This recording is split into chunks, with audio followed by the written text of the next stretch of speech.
So hello coffee addicts, I'm back again. So tonight we're gonna talk about the most expensive coffee beans in the world. Yung iba magtatanong dyan like, meron bang ganun? May expensive bang coffee and everything? So now, listen, I will give you some trivia. There's two kinds of expensive coffee in this world. One is black ivory coffee. The other one is Kopi Luwak.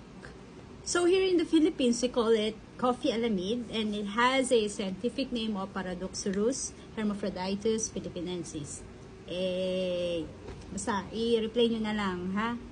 Ayun. So, Kopi Luwak is from Indonesia, and they call it like Sibet. Like, para siyang teddy something. Basta, search nyo lang sa Google. Explain ko pa. Basta para siyang raccoon yung itsura niya. Ganyan.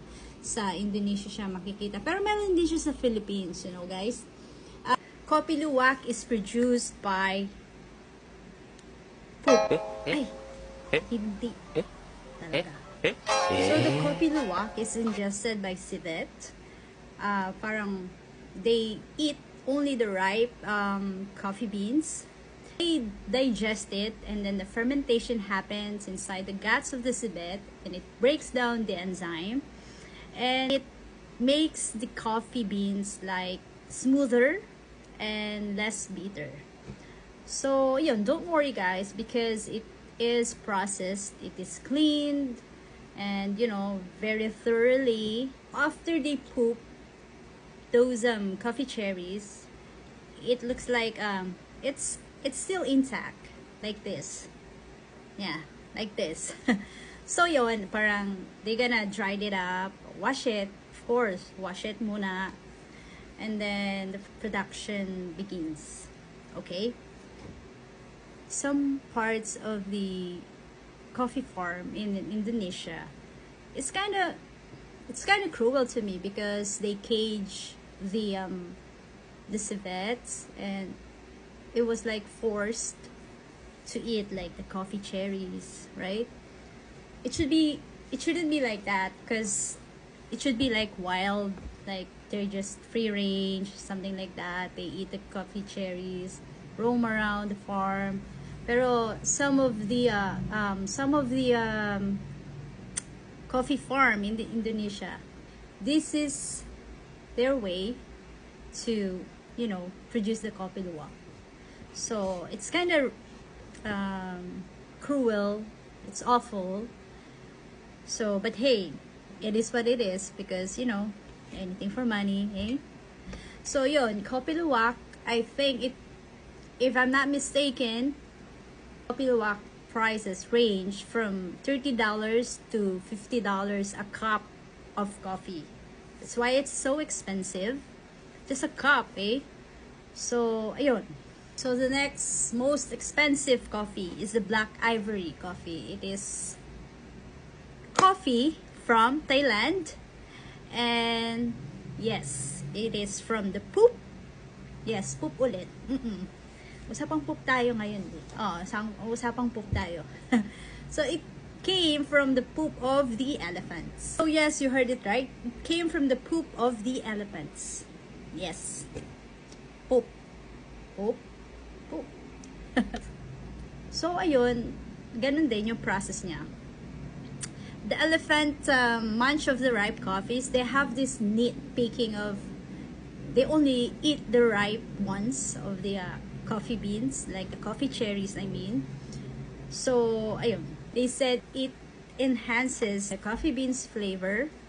After they digest it, of course, it's gonna go down, and so the elephant processes it, digests it naturally, and the coffee cherries break down the enzyme, and it makes the coffee less bitter, less acidity, and enhances the flavor. So don't you worry guys, because it is processed thoroughly, it was cleaned thoroughly, it is processed well. So that's why it is the most expensive, I think, because marami siyang process na pinagdaanan just to clean it. something like that. So next time, guys, if someone you knew, you know, mahilig sa kape, you know, have a trivia about the most expensive coffee in the world. So, bida-bida ka, syempre. Diba, magbibida-bida ka. So, ayun. So, ayun. Probably, that's why it is the most expensive.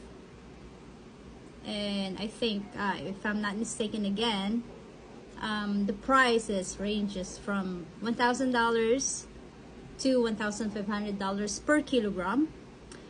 Or, $50 to $100 a cup of coffee. So, it depends where you are in the world.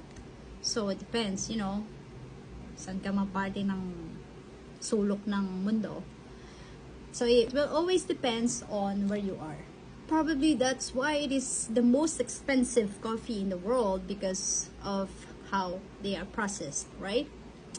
So, they have a battle ongoing between the most expensive because others says the Kopi Luwak is the most expensive, others says the Black Ivory is the most expensive. Either way, they're expensive. Both of them are expensive. So they said the Black Ivory is the most expensive and the most luxurious coffee in the world. So anyway, so that's it for today's video. Sana may natutunan. Again, this is your Baristangera. Tara, shot!